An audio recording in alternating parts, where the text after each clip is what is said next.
വിവാഹത്തിന് മുമ്പ് ജാതക പരിശോധന വേണം എന്ന് പറയുന്നതിന് കാരണം എന്താണ്? മദ്യപിക്കുന്ന ഭാര്യമാരുണ്ട്, വഴിതെറ്റിപ്പോകുന്ന ഭാര്യമാരുണ്ട്, കർക്കശക്കാരികളുടെ ഭാര്യമാരുണ്ട്. അപ്പം ഇതൊക്കെ നമ്മൾ നോക്കിയിട്ട് വേണം വിവാഹം കഴിക്കാൻ. അല്ലാതെ വിവാഹം കഴിച്ച ശേഷം നമ്മൾ അയ്യോ വയ്യോ എന്ന് പറഞ്ഞിട്ട് കാര്യമില്ല. ഒരാളുടെ ജാതകത്തിൽ പൊരുത്തം 6 or 8 ഒക്കെ ഉണ്ട്, 10 ഉണ്ടെന്ന് സംഭവിച്ചു, 10ൽ 10 പൊരുത്തം ഉണ്ടാവും. പക്ഷേ ഈ ആളുടെ ക്യാരക്ടർ എന്താണ്, ഈ ആളുടെ ശുക്രൻ്റെ അവസ്ഥ എന്താണ്, ഇതൊക്കെ നോക്കണം. ഇപ്പോൾ നമ്മൾ കണ്ടിട്ടുണ്ട് പല സ്ഥലങ്ങളിൽ കല്യാണം കഴിഞ്ഞിട്ട് ആണ് വേറോട് പോകും, പെണ്ണ് വേറോട് പോകുന്നു. പിന്നെ വിവാഹം കഴിഞ്ഞ ശേഷം ദാമ്പത്യ ജീവിതം മോശമാണ്, പുറത്തു പറയാതെ സഹിച്ച് ജീവിക്കുന്നവർ ഇപ്പോൾ കാലത്തില്ല. പണ്ടൊക്കെയാണ് സഹിക്കും, ഇപ്പോൾ എന്ത് വന്നു പറഞ്ഞാൽ 2ാം വാക്കിന് ഡൈവോഴ്സാണ്. 7ാം ഭാവാധിപൻ ശശിമംഗള യോഗത്തിൽ നിൽക്കുമ്പോൾ അതൊരു പരസ്ത്രീ ബന്ധം ഉണ്ടാവും എന്നാണ് പറയുന്നത്. പിന്നെ അതുപോലെ ശുക്രൻ്റെ അവസ്ഥ, വിവാഹത്തിന് ഏറ്റവും കൂടുതൽ നോക്കേണ്ടത് ശുക്രൻ്റെ അവസ്ഥ. പുരുഷന്മാരുടെ ശുക്രന് ബലമില്ലെങ്കിൽ അവർക്ക് ദാമ്പത്യ ജീവിതം നയിക്കാൻ പറ്റില്ല.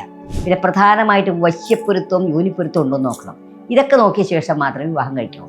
കുറേ ജാതകം നോക്കിക്കഴിയുമ്പോൾ അതിലൊന്നും പറ്റാതാവുമ്പോൾ എന്തെങ്കിലും ആവട്ടെ എന്ന് ചേർക്കുന്ന ആൾക്കാരല്ല, തെറ്റാതെ. അനിഴം, പൂയം, ഉത്രട്ടാതി, മകീരം, അവിട്ടം, ചിത്തിര, ഈ നക്ഷത്രങ്ങൾ പരസ്പരം വിവാഹം കഴിക്കാൻ പാടില്ല.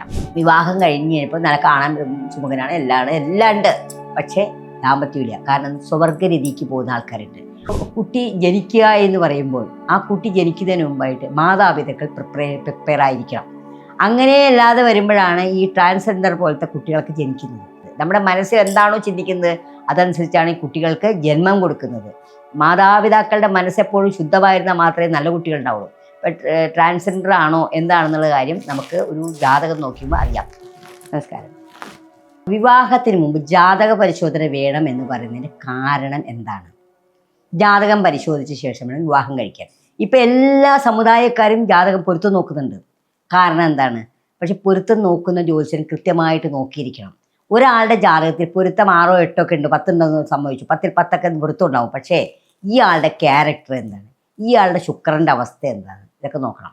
ഇപ്പോൾ നമ്മൾ കണ്ടിട്ടുണ്ട് പല സ്ഥലങ്ങളിൽ കല്യാണം കഴിഞ്ഞിട്ട് ആണ് വേറോട് പോകും, പെണ്ണ് വേറോട് പോകുന്നു. പിന്നെ വിവാഹം കഴിഞ്ഞ ശേഷം ദാമ്പത്യ ജീവിതം മോശമാണ്, പുറത്തു പറയാതെ സഹിച്ച് ജീവിക്കുന്നവർ ഇപ്പോൾ കാലത്തില്ല. പണ്ടൊക്കെയാണ് സഹിക്കും, ഇപ്പോൾ എന്ത് വന്നു പറഞ്ഞാൽ 2ാം വാക്കിന് ഡൈവോഴ്സാണ്. ഇതെന്തുകൊണ്ട് സംഭവിക്കുന്നു? 2ഉം 3ഉം ഡൈവോഴ്സൊക്കെ ഉണ്ടാവുന്നുണ്ട്. എന്താണ് സംഭവിക്കുന്നത്? അപ്പോൾ നമ്മൾ പൊരുത്തം നോക്കുമ്പോൾ പൊരുത്തത്തിൽ 10 പൊരുത്തത്തിനോടൊപ്പം തന്നെ ഈ വ്യക്തികളുടെ ക്യാരക്ടറുകൾ നമ്മൾ ചിന്തിക്കണം. അതെന്തൊക്കെയാണ് നോക്കേണ്ടത്? ആദ്യമായിട്ട് ഇവരുടെ 7ാം ഭാവം എന്താണ്, 7ാം ഭാവാധിപൻ എവിടെ നിൽക്കുന്നു നമ്മൾ ചിന്തിക്കണം. ഇപ്പോൾ 7ാം ഭാവം, ആ 7ാം ഭാവാധിപൻ ശശിമംഗള യോഗം വരിക, അതൊക്കെ ഒരു ഗുണമുള്ള സാധനമല്ല. 7ാം ഭാവാധിപൻ ശശിമംഗള യോഗത്തിൽ നിൽക്കുമ്പോൾ അതൊരു പരസ്ത്രീ ബന്ധം ഉണ്ടാവും എന്നാണ് പറയുന്നത്. പിന്നെ അതുപോലെ ശുക്രൻ്റെ അവസ്ഥ, വിവാഹത്തിന് ഏറ്റവും കൂടുതൽ നോക്കേണ്ടത് ശുക്രൻ്റെ അവസ്ഥ. പുരുഷന്മാരുടെ ശുക്രന് ബലമില്ലെങ്കിൽ അവർക്ക് ദാമ്പത്യ ജീവിതം നയിക്കാൻ പറ്റില്ല. അപ്പോൾ ശുക്രൻ്റെ അവസ്ഥ, ശുക്രൻ നീചരാശിയിലാണോ, ശുക്രന് ബലക്കുറവുണ്ടോ, ശുക്രൻ ബാല്യാവസ്ഥയിലാണോ, ഇതൊക്കെ നമ്മൾ നോക്കിയിട്ട് വേണം വിവാഹം കഴിക്കാൻ. ജ്യോത്സ്യന്മാർക്കറിയാം ശുക്രൻ എവിടെ നിൽക്കുന്നത്. അപ്പോൾ അങ്ങനെ ആ ശുക്രൻ്റെ ആ പവർ നോക്കിയിട്ട് വേണം വിവാഹത്തിലേക്ക് നമ്മൾ പറയും. ശുക്രനാണ് ഈ വിവാഹത്തിൻ്റെയൊക്കെ കാര്യങ്ങൾ. അതേപോലെ തന്നെ അതിനൊപ്പം തന്നെ സന്താനങ്ങൾ ഉണ്ടാവും നോക്കണം. സന്താനം പുരുഷന്മാരുടെ 5ാം ഭാവം, ലഗ്നാൽ 5ാം ഭാവം, സ്ത്രീകളുടെ 9ാം ഭാവം നമ്മൾ ശ്രദ്ധിക്കണം. സ്ത്രീകളുടെ 5ാം ഭാവം നമ്മൾ സ്ത്രീകളുടെ 5ാം ഭാവത്തിൽ രാഹുവൊക്കെ നിൽക്കുകയാണെങ്കിൽ, പാപഗ്രഹങ്ങൾ നിൽക്കുകയാണെങ്കിൽ അവർക്ക് ഗർഭപാത്രത്തെ പ്രശ്നങ്ങൾ ഉണ്ടാവും.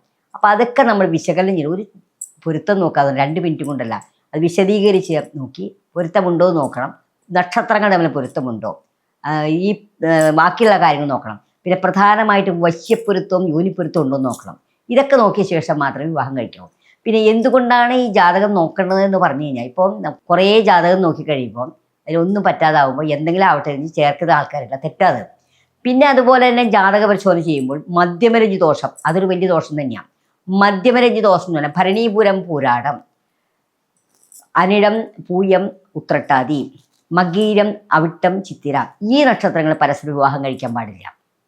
ഈ നക്ഷത്രങ്ങൾ പരസ്പരം വിവാഹം കഴിച്ചാൽ ഒരുപാട് കഴിച്ചവരുണ്ടായിരിക്കാം, പക്ഷെ കഴിച്ചു കഴിഞ്ഞാൽ ഒന്നുകിൽ നമുക്ക് ബുദ്ധിമുട്ട്, അല്ലെങ്കിൽ സന്താനങ്ങൾക്ക് ബുദ്ധിമുട്ട് വരാൻ സാധ്യതയുണ്ട്. അപ്പോൾ അതിന് മധ്യമരഞ്ജി ദോഷം എന്ന് പറയും. ഇനി വേദനക്ഷത്രമുണ്ട്. ഇപ്പോൾ തിരുവാതിര നക്ഷത്രക്കാരൻ, തിരുവോണ നക്ഷത്രക്കാർ വിവാഹം കഴിക്കാൻ പാടില്ല, കാരണം വേദമാണ്. അശ്വതി നക്ഷത്രക്കാർ, തൃക്കേട്ട നക്ഷത്രക്കാർ വിവാഹം കഴിക്കാൻ പാടില്ല, അത് വേദനക്ഷത്രങ്ങളാണ്. ഭരണി നക്ഷത്രക്കാർ, അനിഴ നക്ഷത്രക്കാർ വിവാഹം കഴിക്കുമ്പോൾ അത് വേദദോഷമാണ്. കാർത്തിക നക്ഷത്രക്കാർ, വിശാഖ നക്ഷത്രത്തിൽ വിവാഹം കഴിക്കില്ല, അത് വേദദോഷമാണ്. രോഹിണി നക്ഷത്രവും ചോതിയും അതും വേദദോഷമാണ്. മകീരം, അവിട്ടം, ചിത്തിര ഇത് പരസ്പരം പാടില്ല, ഇത് വേദദോഷം. തിരുവാതിര, തിരുവോണം അത് അങ്ങനെ എല്ലാ നക്ഷത്രങ്ങൾക്കും നോക്കിയിട്ട് വേണം. വേദദോഷമുണ്ടോ, എല്ലാ പൊരുത്തോടെയും വേദദോഷം, രഞ്ജുദോഷം ഇതൊക്കെ നോക്കിയിട്ട് വേണം കഴിയും. അതിലുപരിയായിട്ട് ഇവർക്ക് സന്താനങ്ങൾ ഉണ്ടാവുമോ, ഇവരുടെ ക്യാരക്ടർ എങ്ങനെയാണ്, ഇവർ ഭാര്യയായിട്ട് സന്തോഷമായിട്ട് ജീവിക്കുമോ, ഇതൊക്കെ നമ്മൾ നോക്കണം. ഒരു കുട്ടി ജനിച്ചു കഴിയുമ്പോൾ ആ കുട്ടിയുടെ 2ാം ഭാവം എന്താന്ന് നോക്കണം. 2ാം ഭാവം ഭർത്തവ്യമഖിലം വിത്തം, ആ 2ാം ഭാവത്തിൽ പാവഗ്രഹങ്ങൾ നിൽക്കുകയാണെങ്കിൽ അവരുടെ ദാമ്പത്യ ജീവിതത്തിൽ പ്രശ്നമുണ്ടായിരിക്കും. അപ്പം നമ്മൾ കല്യാണത്തിന് മുമ്പ് തന്നെ ഇതിൻ്റെ പരിഹാരങ്ങൾ അനുഭവിക്കണം. ഇപ്പോൾ ഒരു കുട്ടിയുടെ ജാതകം ഉദാഹരണമായിട്ട് തുലാ ലഗ്നമാണെന്ന് വിചാരിക്കാം. പഠിക്കാൻ മിടുക്കനാണ്, നല്ല കുട്ടിയാണ്, 2ൽ വ്യാഴമാണ്, 2ൽ ചൊവ്വ എന്നുള്ളതൊക്കെയാണ് സംഭവിച്ചു. പക്ഷേ ഈ കുട്ടി ജോലിയും കിട്ടുന്നില്ല, വിവാഹവും നടക്കുന്നില്ല. എന്തുകൊണ്ട് നമ്മൾ നോക്കി കഴിയുമ്പോൾ ഒരുപാട് പരിഹാരങ്ങളൊക്കെ ചെയ്തു, എന്താ കാരണം എന്നറിയില്ല. നോക്കുമ്പോൾ 7ാം ഭാവത്ത് നിൽക്കുന്ന ചൊവ്വ, 7ാം ഭാവാധിപൻ കർക്കിടക രാശിയിൽ നിൽക്കുന്നു. 7ാം ഭാവം എന്ന് പറഞ്ഞാൽ ഭർത്താവ്. അപ്പം 7ാം ഭാവാധിപൻ ചൊവ്വ നീചത്തിൽ നിൽക്കുമ്പോൾ വിവാഹം എങ്ങനെ വരും? നടക്കില്ല. ജോലി എങ്ങനെ കിട്ടും? കർമാധിപതിയാണ്. അപ്പം ഈ ചൊവ്വയുടെ, അതായത് ഈ ചൊവ്വ എന്ന് പറഞ്ഞാൽ പരദേവതയുടെ ആയിരിക്കും. ചൊവ്വയുടെ പ്രശ്നം, 7ാം ഭാവം പരദേവതയല്ല, ഈ ചൊവ്വയുടെ പ്രശ്നമാണ് വന്നിരിക്കുന്നത്. അപ്പം നമ്മൾ എന്താ ചെയ്യണമെന്ന് വെച്ച് കഴിഞ്ഞാൽ സുബ്രഹ്മണ്യ സ്വാമി പ്രാർത്ഥിക്കുക. സുബ്രഹ്മണ്യ സ്വാമിക്ക് വഴിപാടുകൾ കഴിക്കുക. കുമാരസൂക്തം അങ്ങനത്തെ വഴിപാടുകൾ കഴിക്കുമ്പോൾ മാറ്റങ്ങൾ വരാം. സുബ്രഹ്മണ്യ സ്വാമിയാണ് ഈ ചൊവ്വയുടെ ദോഷങ്ങൾ മാറ്റുന്ന ദൈവം. അപ്പോൾ അങ്ങനെ ചെയ്താലും ചിലപ്പോൾ മാറില്ല. അപ്പോൾ അതിന് വേണ്ട പരിഹാരങ്ങളൊക്കെ ചെയ്ത് കഴിഞ്ഞാൽ മാറ്റം വരും. അപ്പോൾ ഈ ഒരു ആളുടെ ജാതകം കിട്ടിക്കഴിഞ്ഞാൽ, കുട്ടി ജനിക്കുമ്പോൾ തന്നെ ഇപ്പോൾ ജാതക പരിപാടിയുണ്ട്, അപ്പം തന്നെ ആ ജ്യോതിഷനോട് ചോദിക്കണം ഈ കുട്ടിയുടെ ഭാവി എന്തായിരിക്കും. ജാതകത്തിൽ നമ്മൾ എഴുതി വയ്ക്കും, കുറേ യോഗങ്ങളൊക്കെ ഉണ്ടാവും. പക്ഷേ ഇതൊക്കെ ഉള്ളതാണോ, എന്താണ്, 2ാം ഭാവം എന്ത്, 2ാം ഭാവത്തിൽ നിൽക്കുന്നത് എന്താണ്, ഇത് നമ്മൾ നോക്കിയിട്ട് വേണം കുടുംബജീവിതത്തെ പറ്റി. 2, 7 പ്രധാനമാണ്. 2, 7, 5, 9 ഈ ഭാവങ്ങളൊക്കെ പ്രധാനപ്പെട്ട ഭാവങ്ങളാണ്. അപ്പോൾ ഈ 5ാം ഭാവത്തിൽ പാപഗ്രഹങ്ങൾ ഉണ്ടെങ്കിൽ കുട്ടിക്ക് യൂട്രസിലെ പ്രശ്നങ്ങളൊക്കെ ഉണ്ടാവും. 9ാം ഭാവത്തിലാണെങ്കിൽ സന്താനങ്ങളെ കൊണ്ട് നമുക്ക് ബുദ്ധിമുട്ടായിരിക്കും. ഇങ്ങനെയുള്ള കാര്യങ്ങൾ നോക്കി ആ ജാതകത്തിലെ പൊരുത്തം നോക്കുന്നതിന് മുമ്പായിട്ട് കുട്ടിയുടെ ജാതകം പരിശോധിച്ച ശേഷം വേണം, 2 പേരുടെയും ജാതകം പരിശോധിച്ച് വേണം നമ്മൾ വിധി കഴിക്കാൻ. ഇപ്പം ചിലർ പറയുന്നുണ്ട് വിവാഹം കഴിഞ്ഞ് കഴിഞ്ഞപ്പോൾ നല്ല കാണാൻ സുമുഖനാണ്, എല്ലാം ഉണ്ട്, പക്ഷേ ദാമ്പത്യമില്ല. കാരണം സ്വവർഗരീതിക്ക് പോകുന്ന ആൾക്കാരുണ്ട്. അതൊക്കെ അവർ ജാതകം നോക്കിയാൽ നമുക്ക് അറിയാൻ പറ്റും, എന്തുകൊണ്ടാണ് അങ്ങനെ സംഭവിക്കുന്നത് നമുക്ക് അറിയാൻ പറ്റും. പിന്നെ സാഹചര്യങ്ങൾ കൊണ്ടും വരാം. ഇപ്പോൾ ഹോസ്റ്റലിലൊക്കെ പഠിക്കുന്ന കുട്ടികളെ സാഹചര്യങ്ങൾ കൊണ്ടും അവരെ സമ്മർദ്ദത്തിൽ വരുത്തുന്നുണ്ട്. അപ്പം അങ്ങനെയുള്ള ആൾക്കാരെ നമ്മളതിനെ പറഞ്ഞ് മനസ്സിലാക്കി മനഃശാസ്ത്രജ്ഞനെ കാണിച്ച് അതിൻ്റെ ഉപദേശങ്ങളൊക്കെ കൺസൾട്ടേഷൻ കഴിഞ്ഞ ശേഷം, കൗൺസിലിംഗ് കഴിഞ്ഞ ശേഷം മാത്രമേ അവരെ വിവാഹത്തിന് പ്രേരിപ്പിക്കാൻ പാടുള്ളൂ. പിന്നെ ചിലരുടെ ജാതകത്തിൽ മദ്യപാനം ആസക്തി ഉള്ളവരുണ്ടാവും. അത് നമുക്ക് ജാതകം കണ്ടറിയാം. അപ്പോൾ ആ ജാതകത്തിൽ മദ്യപാനത്തിൻ്റെ ആസക്തിയുള്ള ചില ഗ്രഹങ്ങൾ വൃശ്ചിക രാശിയിൽ വരുമ്പോഴാണ് മദ്യപാന രാശികൾ. അങ്ങനെ മദ്യപാന ആസക്തിയുള്ളവരെ നമ്മൾ എടുക്കാതിരിക്കുകയായിരിക്കും നല്ലത്. പിന്നെ മദ്യപാനത്തിന് ചികിത്സയുള്ളൂ എന്ന് വെച്ചാൽ സ്വയം തീരുമാനിക്കാതെ രക്ഷയുള്ളൂ. പരിഹാരങ്ങളൊക്കെ ഉണ്ട് മദ്യപാനത്തിന്, എങ്കിലും നമ്മളായിട്ട് എന്തിനാ അത് ആവശ്യമില്ലാതെ നമ്മുടെ തലയിൽ വെക്കിയിട്ട കാര്യമുണ്ടോ. അപ്പോൾ ഒരു പെൺകുട്ടിയുടെ ജാതകം ആൺകുട്ടിയുടെ ജാതകമായാലും നമ്മൾ നന്നായിട്ട് പരിശോധിച്ച ശേഷം മാത്രമേ ചെയ്യാവൂ.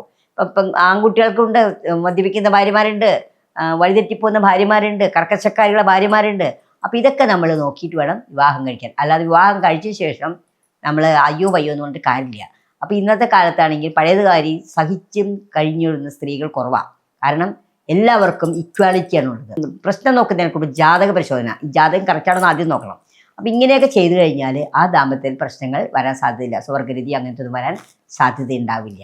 ശുക്രൻ്റെ കാര്യമാണ്. പുരുഷന്മാരെ സംബന്ധിച്ച് ശുക്രന് ബലം വേണം, എങ്കിലേ ആ ജീവിതം ദാമ്പത്യം നന്നായിട്ട് വരികയുള്ളൂ. കുട്ടി ജനിക്കുക എന്ന് പറയുമ്പോൾ ആ കുട്ടി ജനിക്കുന്നതിന് മുമ്പായിട്ട് മാതാപിതാക്കൾ പ്രിപ്പയർ ആയിരിക്കണം. അങ്ങനെയല്ലാതെ വരുമ്പോഴാണ് ഈ ട്രാൻസ്ജെൻഡർ പോലത്തെ കുട്ടികളൊക്കെ ജനിക്കുന്നത്. ഇപ്പോൾ ട്രാൻസ്ജെൻഡറിൻ്റെ എണ്ണം കൂടുതലാണ്. കാരണം അമാവാസിയില്ല, പൗർണമിയില്ല, ചതുർത്ഥിയില്ല, എങ്ങനെയായാലും ഒരു കുട്ടികളുണ്ടാവുക. അമാവാസി ഗ്രഹണ സമയത്തുണ്ടാവുന്ന കുട്ടികളാണ് ഓട്ടിസമുള്ള കുട്ടികൾ. അപ്പോൾ ഈ അമാവാസി, പൗർണമി, ഗ്രഹണം ഇതൊക്കെ നമ്മളെപ്പോഴും ഒഴിവാക്കിയിരിക്കണം. കാരണം ആ സമയത്ത് നമ്മുടെ മനസ്സിൻ്റെ ചിന്തകളനുസരിച്ചാണ് ഈ കുട്ടികൾ ജനിക്കുന്നത്. നമ്മുടെ മനസ്സിൽ എന്താണോ ചിന്തിക്കുന്നത് അതനുസരിച്ചാണ് ഈ കുട്ടികൾക്ക് ജന്മം കൊടുക്കുന്നത്. കാരണം മാതാപിതാക്കളുടെ മനസ്സെപ്പോഴും ശുദ്ധമായിരുന്നാൽ മാത്രമേ നല്ല കുട്ടികൾ ഉണ്ടാവുള്ളൂ. ഇപ്പം ട്രാൻസ്ജെൻഡർ ആണോ എന്താണെന്നുള്ള കാര്യം നമുക്ക് ഒരു ജാതകം നോക്കുമ്പോൾ അറിയാം. ഈ പരിവർത്തനം വന്ന ആളാണോ, ഈ ആൾ ഇങ്ങനെ ജനിച്ചിട്ട് വേറെ രീതിയിലേക്ക് പരിവർത്തനം എന്നാണ് നമുക്ക് ആ ജാതകം നോക്കുമ്പോൾ പരിശോധിച്ചാൽ അറിയാൻ പറ്റും. അപ്പം ഇങ്ങനെയുള്ള കാര്യങ്ങളൊക്കെ ശ്രദ്ധിക്കണം. നമ്മളെപ്പോഴും ശ്രദ്ധിച്ചാൽ മാത്രമേ മുന്നോട്ടേക്ക് പോകാൻ പറ്റുള്ളൂ. അപ്പോൾ ഈ ഒരു ജാതകം കിട്ടിക്കഴിഞ്ഞാൽ ആ ജാതകത്തിൻ്റെ വിശകലനം ചെയ്യണം നമ്മൾ. അതായത് ജാതകം വിശകലനം ഷഡ്വർഗ്ഗങ്ങൾ നോക്കിയാൽ ഒന്നുകൂടി മനസ്സിലാവും.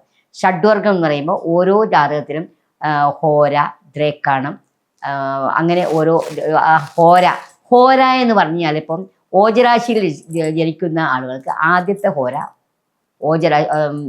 ആദിത്യ ഹോരയായിരിക്കും. ഇപ്പം മേടൻ രാശിയിൽ ജനിച്ചൊരു കുട്ടി, ആ കുട്ടിയുടെ ആദ്യത്തെ ഹോര എന്ന് പറയുമ്പോൾ അതെന്തായിരിക്കും? അത് ആദിത്യ ഹോരയായിരിക്കും. ആദിത്യ ഹോര എന്ന് പറയുമ്പോൾ അതേ ഹോരയായിരിക്കും. ആദിത്യ ഹോര എന്ന് പറയുമ്പോൾ അത് ഇത്തിരി ഊർജ്ജസ്വലനും ഇത്തിരി ഇതൊക്കെ ആയിരിക്കും. സ്ത്രീകൾക്ക് അങ്ങനെ ആദിത്യ ഹോര ജനിച്ചു കഴിഞ്ഞാൽ ഇത്തിരി പുരുഷത്വം കൊടുക്കും. ജയലളിതയെ കണ്ടിട്ടില്ല എന്ന മാതിരി പുരുഷത്വം കൊടുക്കും. അത് നമ്മൾ നോക്കാം. പിന്നെ ദ്രേക്കാണെന്ന് പറയും, അതായത് ഒരു രാശി 3ആയി ഭാഗിക്കുന്ന ദ്രേക്കാണ്, 10 ആദ്യത്തെ രാശി എന്ന് പറയുമ്പോൾ അതേ രാശിയായിരിക്കും. എക്സാമ്പിൾ ഇപ്പോൾ മേടൻ രാശി ജനിച്ച ഒരാളുടെ 10 ഭാഗയ്ക്കുള്ളിൽ വന്നു ഓജരാശിയാണ് എങ്കിൽ ആ ആള് ഭയങ്കരമായി ദേഷ്യക്കാരനും ഇടുത്തിയാട്ടക്കാരനും വിട്ടുകൊടുക്കാത്ത ഒരാളായിരിക്കും. നേരെ മറിച്ച് അത് അടുത്ത ഹോരയാണെങ്കിലോ അത് ചിങ്ങൻ രാശിയാണ്. ചിങ്ങൻ രാശി എന്ന് പറയുമ്പോൾ അത് ഒരു ക്ഷത്രിയത്വം ഉള്ളതാണ്. അപ്പോൾ അതിൽ കുറച്ച് പക്വതയൊക്കെ ഉണ്ടാവും. ആർക്ക് താഴെയൊന്നുമില്ലെങ്കിലും കുറച്ച് പക്വത ഉണ്ടാവും. ഇനി അത് ധനുരാശിയാണെങ്കിലോ വെട്ടിപ്പിടിക്കണം ബ്രാഹ്മണത്വം ഉണ്ടാവും. അങ്ങനെ ഓരോ ഇതിനും നമ്മൾ ഷഡ്വർഗം നോക്കും. ഹോര, ദ്രേക്കാണം, നവാംശം, ത്രിംശാംശം, ദ്വാദശാംശം ഇങ്ങനെയുള്ള കാര്യങ്ങൾ നോക്കിയിട്ട് വേണം നമ്മൾ നോക്കാം. അത് വിശദമായിട്ട് നോക്കണേ. പക്ഷെ അതിന് നമ്മൾ സമയം ആൾക്ക് ക്ഷമയില്ല. നമുക്ക് പൊരുത്തം നോക്കിയാൽ പെട്ടെന്ന് ഒരു 5-6 പൊരുത്തം 10 പൊരുത്തം തരും. 10 പൊരുത്തം നോക്കിക്കോളൂ എന്ന് പറയും.